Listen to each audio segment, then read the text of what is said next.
Bonjour à tous, bienvenue dans votre quotidienne de ce lundi 16 septembre. On démarre avec la campagne d'immunisation contre la bronchiolite des bébés qui a débuté hier.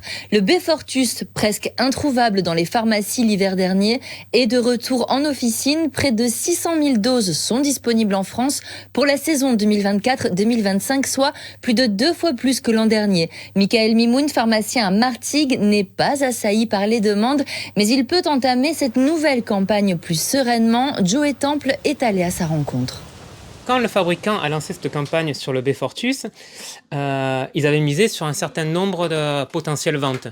Sauf qu'en fait, les gens ont eu tellement peur qu'il y a eu beaucoup plus de demandes que de fabrication. D'où les listes d'attente et les ruptures. Ils ne s'attendaient pas à un retour aussi positif de la part des parents, surtout quand ça touche les enfants. Les parents sont assez réfractaires, on le voit avec les vaccins obligatoires. Dès qu'on a augmenté la liste, de suite ça fait une bronca. Donc là, un vaccin pour ce genre d'infection, ils ne s'attendaient pas à tel retour. Donc d'où la rupture l'année dernière aussi. À l'époque, il fallait passer sur une plateforme du fabricant, se mettre sur liste d'attente.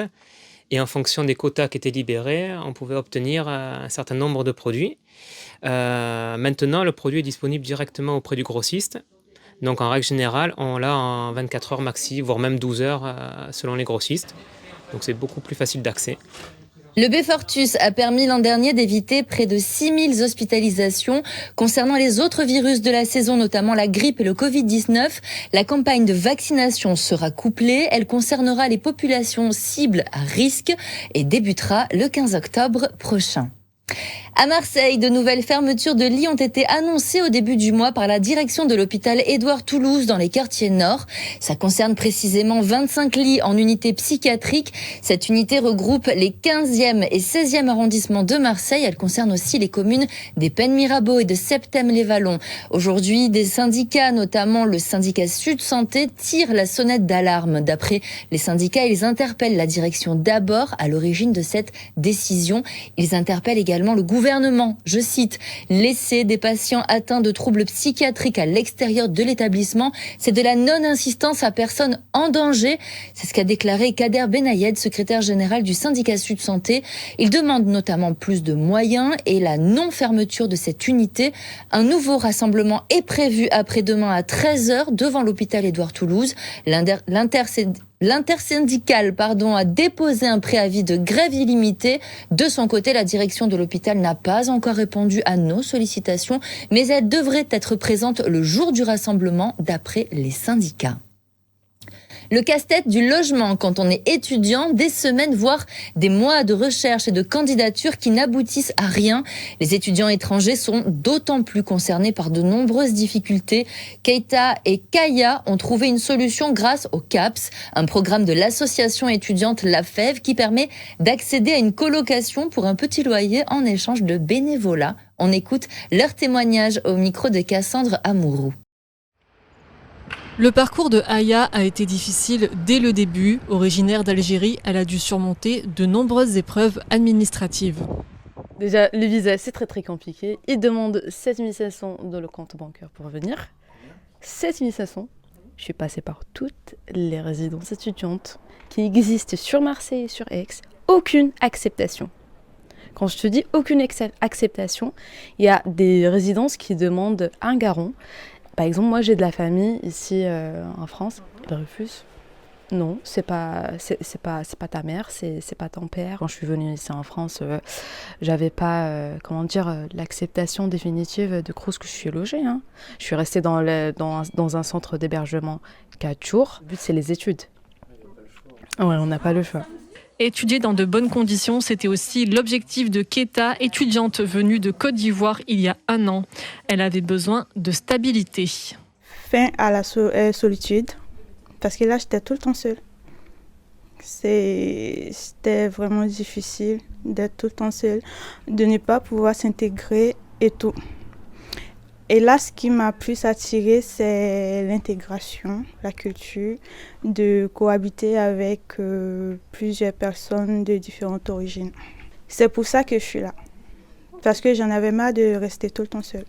En échange de bénévolat, les étudiants du programme CAPS payent un loyer modéré en colocation qui s'élève à 269 €.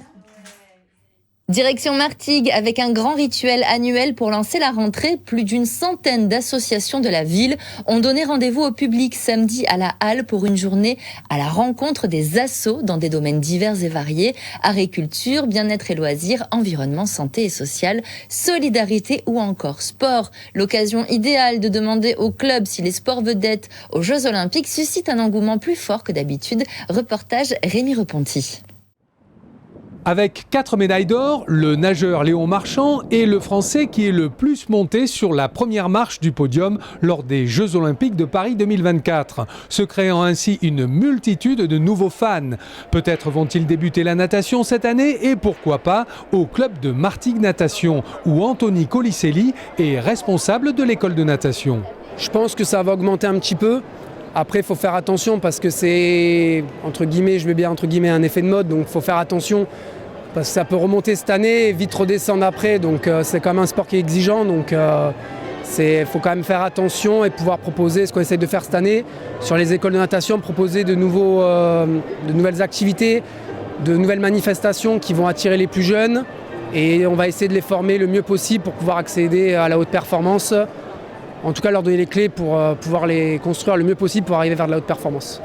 En sport collectif, l'équipe de France de volley-ball a elle aussi brillé en or, mais pour l'instant, Haroldo Lino da Silva, ancien central du Martigues Volleyball, n'assiste pas encore à une déferlante de nouveaux inscrits. Double champion olympique, c'est énorme. Donc on commence à parler un peu plus de volley, mais bon... on essaie d'avoir un peu plus d'adhérents quand même. Donc c'est pas trop médiatisé le volleyball. Mais bon, je pense que double champion olympique, il faut augmenter le nombre de licenciés, d'adhérents. Pas de raz-de-marée, de nouveaux pratiquants dans les clubs des sports en or au JO pour l'instant. Il faut dire qu'à Martigues, le choix est grand. 31 associations sportives étaient présentes sous la halle ce samedi. On poursuit ce journal sur une note sucrée. Vous avez certainement entendu parler de la pâte à tartiner algérienne. Elle mordienne, elle fait le buzz sur les réseaux sociaux ces dernières semaines. Conséquence, elle est en rupture de stock partout en France, ou presque. Notre reporter Rémi Reponti a trouvé le précieux Graal chez une commerçante de Port-de-Bouc. On regarde. En fait, ça part trop vite. C'est trop bon. C'est mieux que Nutella. Je vous dis la vérité, il y avait 300 pièces. En 5 jours. Tout vendu. Tout vendu, voilà. Si vous devez décrire ça à quel goût, vous êtes consommatrice, vous aussi apparemment, ça à quel goût alors? Bueno. Je pense que c'est mieux que Bueno. Le Kinder Bueno, hein. Voilà, Kinder Bueno White. Combien ça coûte un pot là? 10,99 chez nous. Parce que le prix est variable. Hein. Voilà, à Marseille c'est 17 €. Oui. Et les petits pots, 5,99. Et alors ceux-là, là, ces 2 derniers pots, vous les gardez pour qui? VIP. Eh oui, des clients VIP. Des clients VIP qui vont devoir savourer chaque cuillerée car cette pâte à tartiner, victime de son succès, est en rupture de stock partout en France et elle sera désormais interdite à la vente dans le pays. En ce moment même, une cargaison du produit est bloquée à la douane du port de Marseille. La raison, une violation de la réglementation européenne sur l'importation des produits laitiers ou à base de lait depuis des pays hors de l'UE. En d'autres termes, l'Algérie ne figure pas sur la liste des pays autorisés à exporter sur le marché européen du lait ou des produits contenant du lait. Les férus de pâte à tartiner goût noisette devront donc trouver des alternatives. À la page sport, l'événement du jour, c'est évidemment l'arrivée d'un nouveau joueur à l'Olympique de Marseille. Il s'appelle Adrien Rabiot, le célèbre milieu de terrain de l'équipe de France. Le jeune joueur de 29 ans devrait faire son arrivée à l'aéroport de Marignane dans le couloir de l'aviation générale dans la soirée. À son arrivée, il devra passer une visite médicale et signer son contrat pour intégrer le club marseillais. Nos chroniqueurs du bar des supporters avaient fait le bon pronostic, c'était il y a 3 semaines, souvenez-vous. Juste une question, si on vous donnait la possibilité de recruter quelqu'un, un gros coup mercato, dans cette fin de marché des transferts, est-ce qu'il y a un nom qui vous intéresserait plus qu'un autre, dans n'importe quel secteur, pas de gardien, puisque ça y est, on est vraiment pourvu, avant-centre, je crois que ça va aller, mais peut-être dans l'animation, j'en sais rien, ou en défense, est-ce qu'il y a un nom que vous souhaiteriez, pourquoi pas, voir arriver à l'Olympique de Marseille, un truc plausible, bien sûr. Rabiot. Ah, il me l'a volé. Voilà, lui aussi. Arrête. Adrien Rabiot, voilà. Libre, talentueux à l'état pur. C'est Adrien Rabiot dans une équipe, le gars, c'est la nuit et le jour. Quand tu l'as avec toi, c'est offensivement, défensivement, au niveau de l'organisation, les relances. Mais après, ça ferait embouteillage. Imagine Rabiot, Hubert au milieu. Frérot, mais après, tu as des joueurs de très très grande qualité, de très très grande qualité, capables de jouer à plusieurs postes. Voilà, tu me demandes, moi je fonce les yeux fermés. All-in. Sur Rabiot. All-in sur Rabiot. Ouais. Ça doit être un très gros salaire. Hein. Moi, je te dis, ça va dépendre de ton loft. Ouais, mais tu veux partir 2 ou 3, tu veux partir certains Garcia, et là, je te garantis même que Garcia Verretou, ils s'en vont, tu fais Rabiot. Que les ambitions là, c'est plus les mêmes. Non. Adrien Rabiot devrait signer donc son contrat de 2 ans à l'OM. Le milieu de terrain est libre. Cela veut dire que le club olympien n'a pas à payer d'indemnité de transfert. En attendant, son premier match avec l'OM pourrait être à Lyon dès dimanche soir. On reste avec l'Olympique de Marseille sur le terrain avec la victoire au Vélodrome contre l'OGC Nice 2-0. Des buts de Mopé et Luis Enrique ont permis au public de fêter dignement les 125 ans du club, les 40 ans des Ultras et les 30 ans des MTP. Un spectacle sur la pelouse et dans les tribunes très apprécié par les joueurs olympiens. On regarde. C'est incroyable le Vel, franchement. C'est un volcan comme ils disent et aujourd'hui c'était ça. Ils étaient derrière nous du début à la fin et je l'avais vécu déjà une première fois en étant dans les estrades quand j'étais venu regarder le match contre Reims. Et maintenant de le voir en étant sur le terrain, de le vivre, franchement c'est incroyable. C'est incroyable. Toi tu es plus content que ça parce qu'à la 53e, il s'est passé quelque chose de fantastique. Raconte-nous un petit peu l'émotion et comment tu as vécu, comment tu as réalisé ce golasso.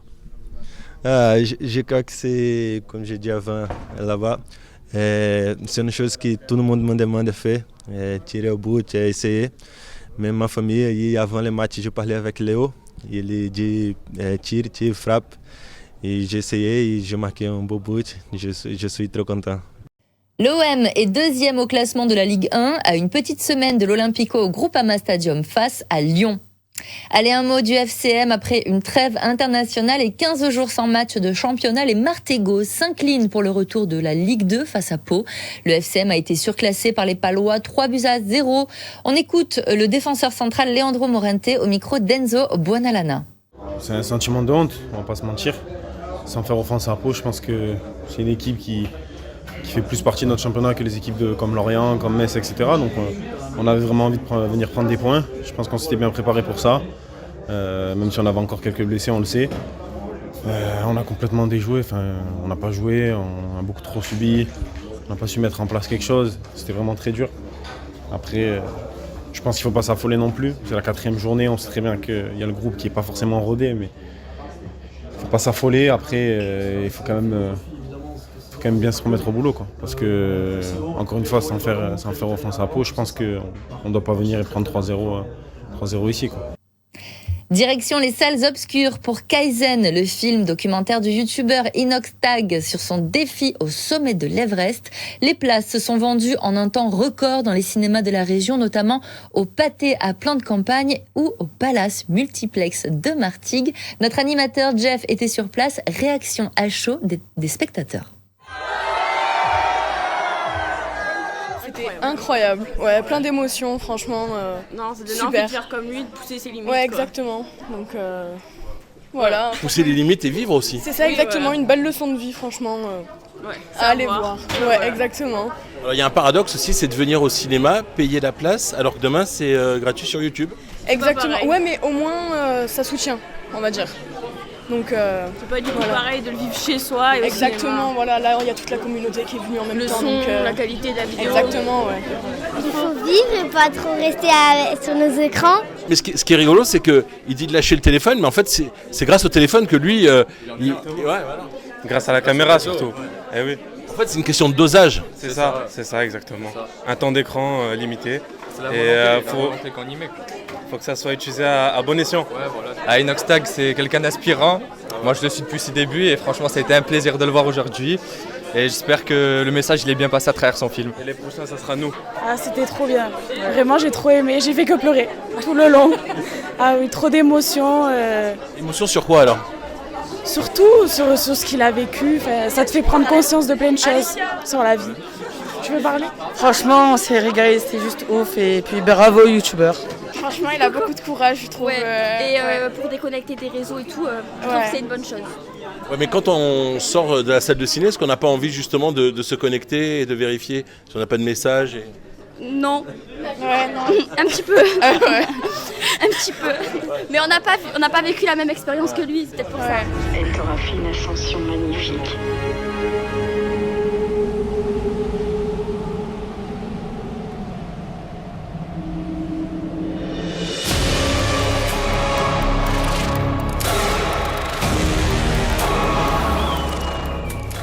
Le film, publié samedi sur YouTube, comptabilise déjà plus de 17 500 000 vues. TF1 diffusera le documentaire le 8 octobre prochain en deuxième partie de soirée. Et c'est la fin de ce journal. Merci de l'avoir suivi. Tout de suite, la météo. Excellente soirée et à demain.